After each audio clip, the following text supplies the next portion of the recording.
Hello everyone, welcome to Cole's Cozy Cradle. My name is Nicole and this channel is all about lifelike dolls and cozy vibes. And sometimes on Sundays, it's about something deeper.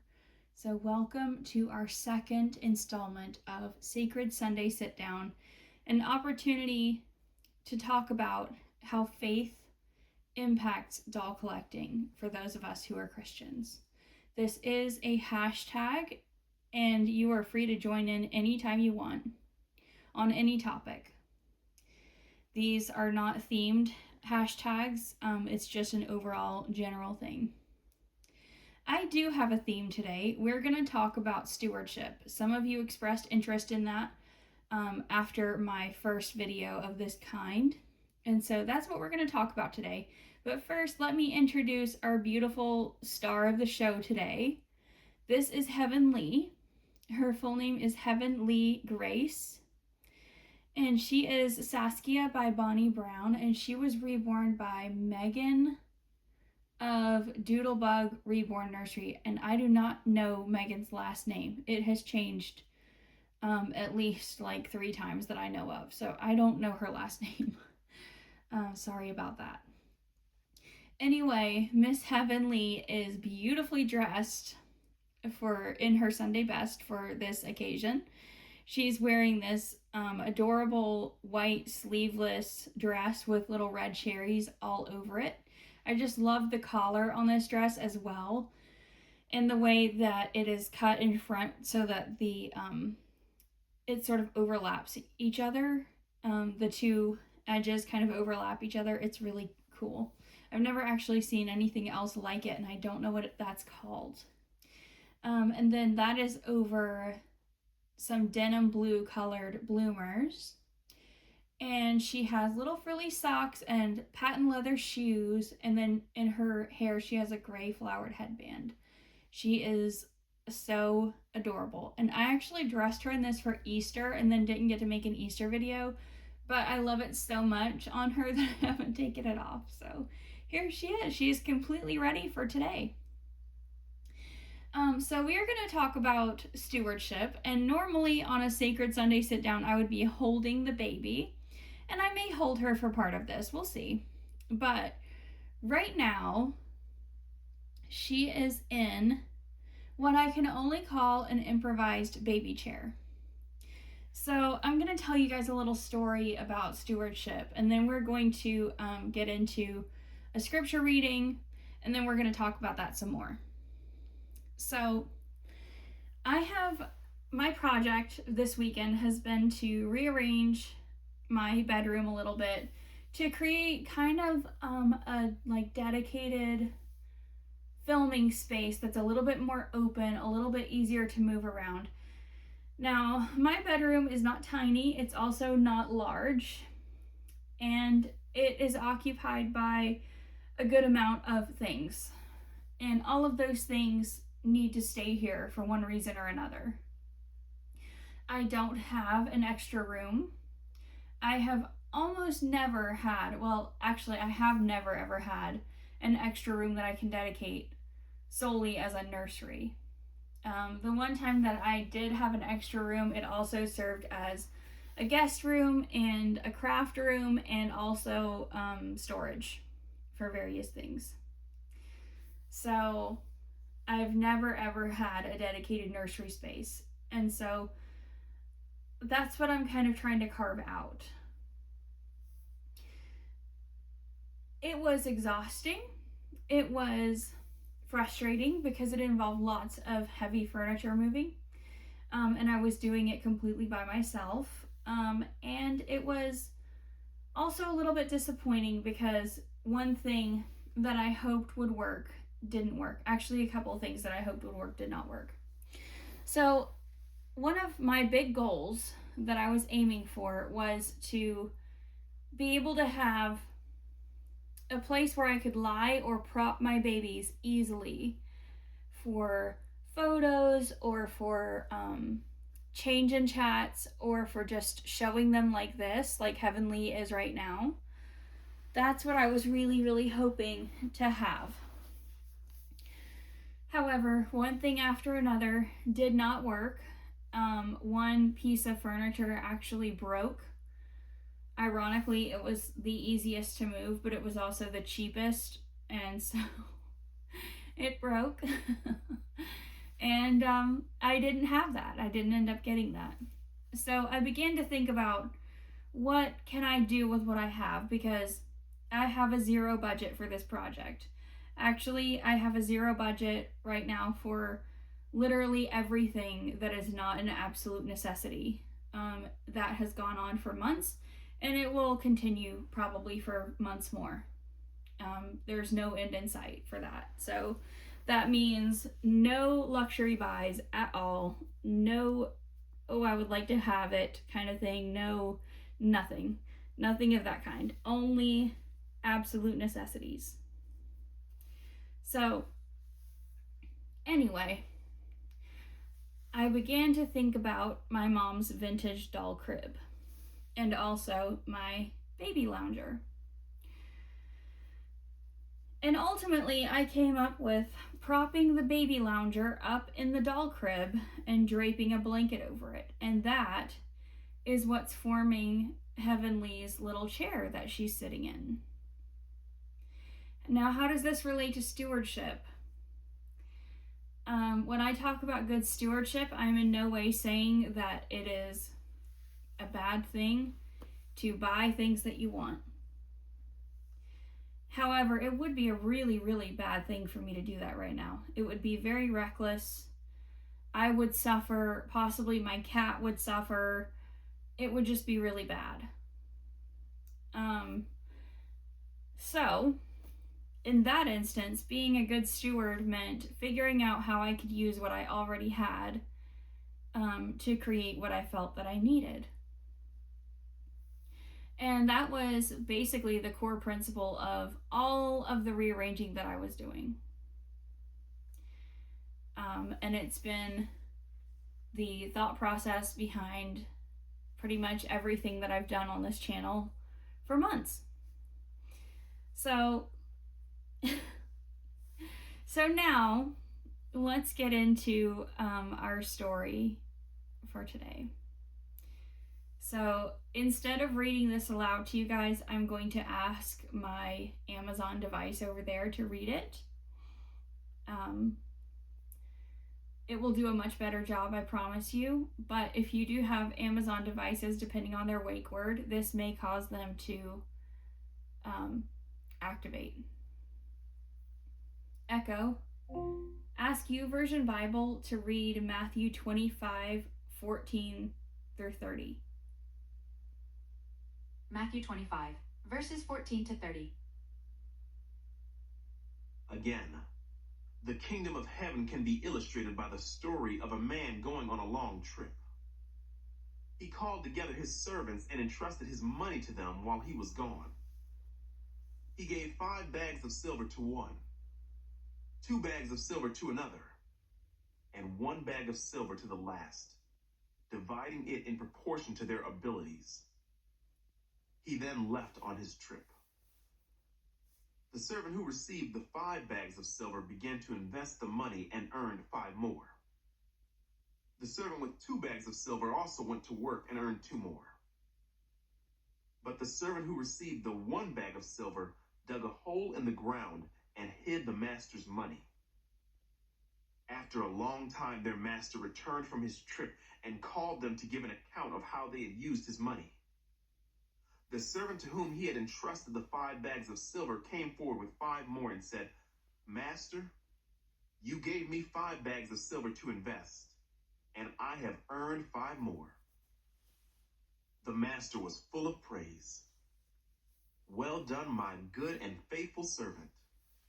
You have been faithful in handling this small amount, so now I will give you many more responsibilities. Let's celebrate together." The servant who had received the 2 bags of silver came forward and said, "Master, you gave me 2 bags of silver to invest, and I have earned 2 more." The master said, "Well done, my good and faithful servant. You have been faithful in handling this small amount, so now I will give you many more responsibilities. Let's celebrate together." Then the servant with the 1 bag of silver came and said, Master, I knew you were a harsh man, harvesting crops you didn't plant and gathering crops you didn't cultivate. I was afraid I would lose your money, so I hid it in the earth. Look, here is your money back. But the master replied, You wicked and lazy servant. If you knew I harvested crops I didn't plant and gathered crops I didn't cultivate, why didn't you deposit my money in the bank? At least I could have gotten some interest on it. Then he ordered, Take the money from this servant and give it to the one with the 10 bags of silver. To those who use well what they are given, even more will be given, and they will have an abundance. But from those who do nothing, even what little they have will be taken away. Now throw this useless servant into outer darkness, where there will be weeping and gnashing of teeth. Okay. So this is often called the parable of the talents. And often when we talk about it, we actually refer to what is called a talent in English, which is a gift or an ability to do something. But the actual parable was about money.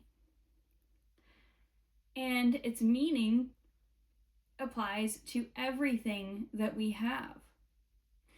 I do encourage you to look this up for yourselves and read it and study it yourselves.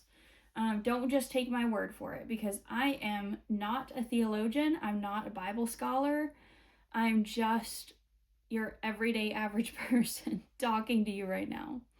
But this really jumped out at me recently during a Bible reading on my own, and then subsequently a sermon that I listened to. And this really jumped out at me and made me think. So, if we have one of these dolls, whether it is one like Heavenly here, who is beautiful and detailed, or whether it's a more budget-friendly, maybe less physically detailed option, if we even have one, if we are able to think about one, that makes us rich, because a great number of people in the world cannot have this. I've always sort of resisted thinking about lifelike collectible dolls as luxury items, but they truly are. Have you ever felt like you weren't good enough because of something you didn't have? And I'm referring specifically to this hobby, but also to any area of life. Have you ever felt like you couldn't do enough because of something that you didn't have? I know I have. I know I felt like my dolls maybe weren't good enough for other people, or my setup wasn't good enough, or, the content that I can produce within the limitations of blindness isn't good enough. And that's why, insert whatever. That's why my channel doesn't grow really quickly. That's why, I can't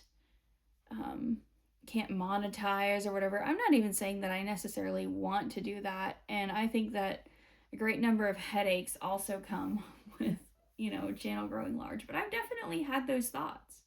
I really love manufactured dolls. I really love Paradise Gallery's dolls in particular, and other kinds of, ethically produced manufactured dolls. And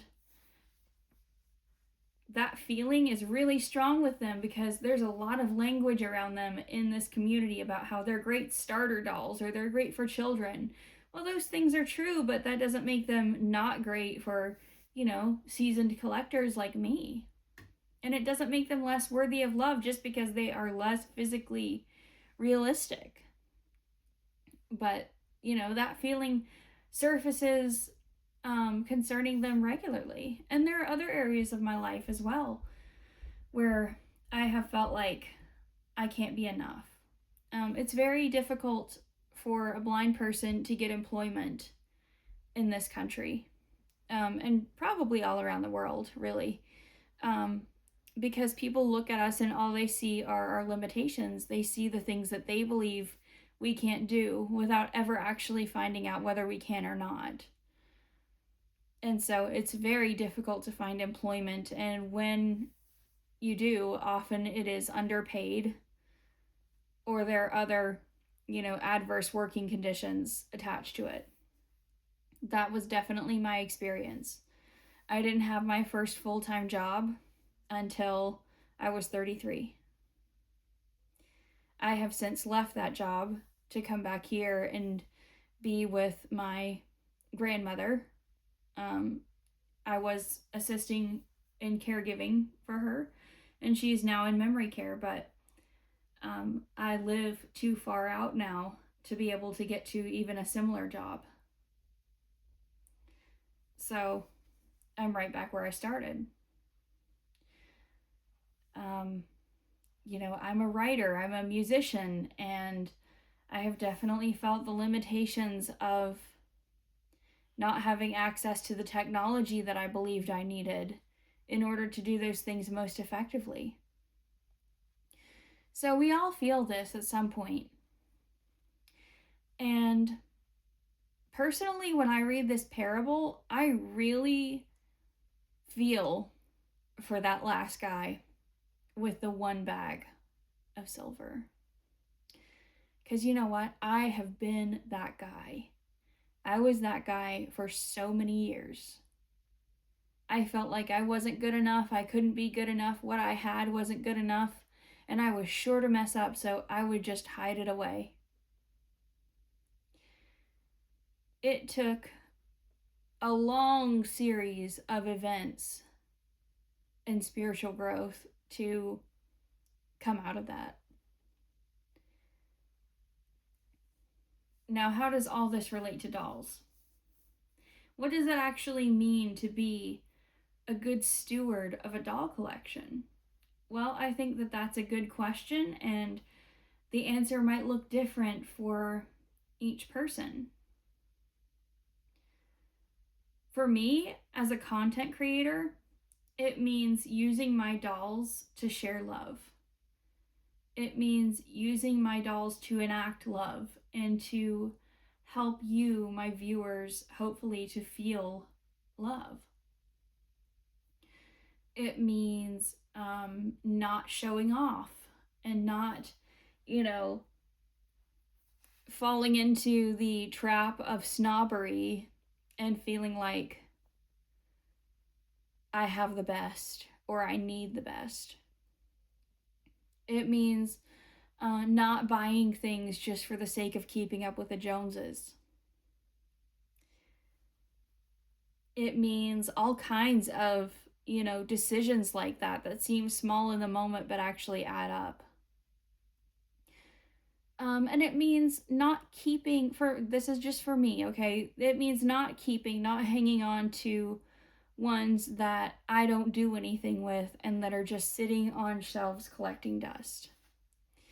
If I reach that point with a doll, then I find somebody to bless with that doll. Because I would rather that doll go on to be loved than just sit here collecting dust for the sake of having it. So, and it also means that I really try to use all of the things that I have for my dolls. And so that's kind of what I've been thinking about this weekend as I've been moving this room around and setting up different little areas within this room. And, making use of the things that I have without, focusing on what I don't have and just, longing for things that I just can't have right now.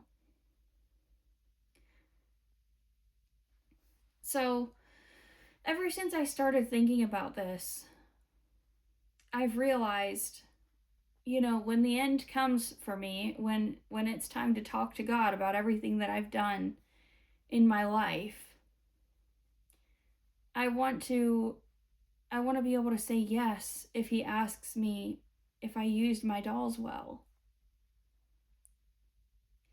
And at the root of this is the fact that he cares about everything we do, everything, and everything we have.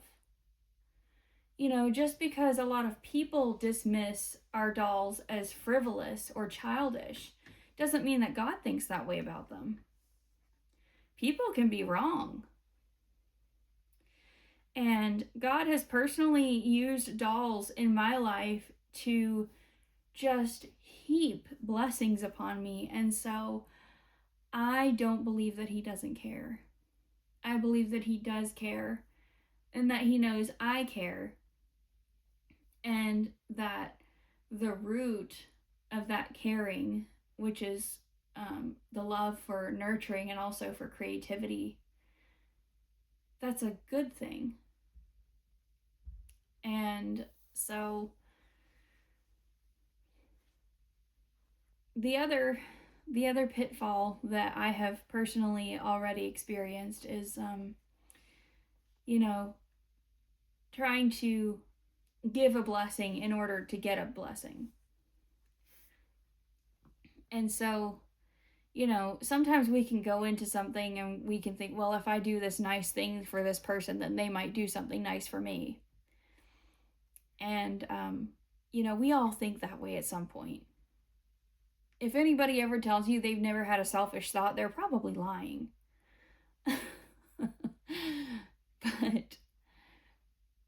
But if we give a blessing, we will get a blessing, whether that person responds or not, because it is a blessing to be a blessing. And so I'm always looking for ways to be a blessing with my doll collection and my content. I don't always do this perfectly. Sometimes I have really bad days where I feel like I just can't do anything right. Like yesterday when I was moving all that stuff around. Oh my goodness, I just felt like I would never get it right. And why did I even try? Or sometimes, you know, you put your heart and soul into a video and it doesn't do well. And you think, why? Why did I even do this? But I know why. I know why underneath all of that. And there's another pitfall with this that I've experienced, and that is looking at what I have and feeling guilty for having it. Feeling like I shouldn't have this because everybody can't have it. And why does it matter anyway? It's just stuff. But, you know, in this parable, the money didn't belong to these men, these servants who were entrusted with it. It was just lent to them. And I touched on this a little in my last Sacred Sunday sit down as well. Ultimately, all of these babies belong to the Lord. Everything I have, is his. I'm just the steward. And so that means that if I have something, it's because he's given it to me through one means or another, and I don't need to feel guilty for having it. Now, sometimes I have turned my doll collection into money that has been used to meet needs. That has definitely happened a lot. And you know what else I love? I love that I always have baby things. So if I know somebody who has a baby who's in need, especially of like clothing or blankets or anything like that, I probably have that stuff and I can probably help offset that need a little bit. I used to have all of these toys and things for my bigger dolls. And one year I had a friend who just felt like she just couldn't make Christmas happen for her kids. Things were really, really bad for them. And you know what I had? I had a bunch of toys that were age appropriate for her kids. And it was such a gift to be able to pack up that box with all those things and pretend to be Santa Claus, you know, so that these kids that I love so much could have a Christmas. That was so special. I'll never forget it. And I don't think they ever knew that that stuff came from me. And that is okay. It's okay if they never find out. I really kind of hope that they don't watch this video, actually, now that I say that. Um, but, you know, that's the point. Like, what can I do with what I have? And then what should I do with it?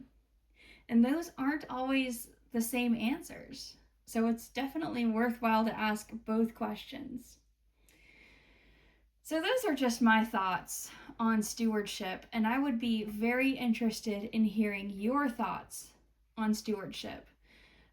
If this conversation is applicable to you, if you love Jesus, I would really love to hear in the comments how are you a steward of your doll collection? And if this is a new thought for you, that's okay. It's okay. We all have to start somewhere, and there is no shame here. There's no shame in this game, okay?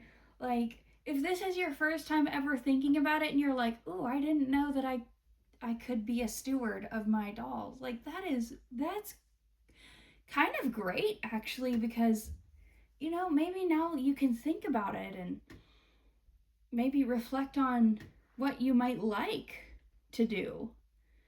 And if you want to discuss that, that is awesome. You know, I'm happy to talk with you. Talk to each other in the comments. Let's make this a community and let's love each other and lift each other up. So that's all I've got for you today. But before I go, I just want to thank you all so, so, so much for the outpouring of love and support that you gave me on my last and first Sacred Sunday sit down. I was absolutely overwhelmed by the response and the number of views that video received. Normally, only box openings get that kind of viewership. That's wild. So, thank you so much. I hope that this one has uplifted you as well. Oh, and there is one more thing, isn't there? Because we always close with a song. So, we're going to do that right now. And once again, I love the Sunday school songs. They are fun and they're very appropriate to these little babies here. So, we're going to have a song today about a person who gave what they had. Peter and John went to pray. They met a lame man on the way. He asked for alms and held out his palms, and this is what Peter did say. Silver and gold have I none, but such as I have freely give. In the name of Jesus Christ of Nazareth, rise up and walk. He went walking and leaping and praising God, walking and leaping and praising God. In the name of Jesus Christ of Nazareth, rise up and walk. And with that, I'm going to leave you, friends. Rise up and walk out into the world, out into your week, out into your day, whenever you're watching this and wherever you are and whatever it is that you're currently living with or in the midst of or alongside. And know that God loves you, and bring that love into every corner of your life. Once again, if you have any specific prayer requests that you would like me to pray for you about, please feel free to leave them in the comments as well. I hope you enjoyed this, and I hope you enjoyed seeing beautiful Heavenly. And until next time, take care, be kind, and may God bless you all. Bye.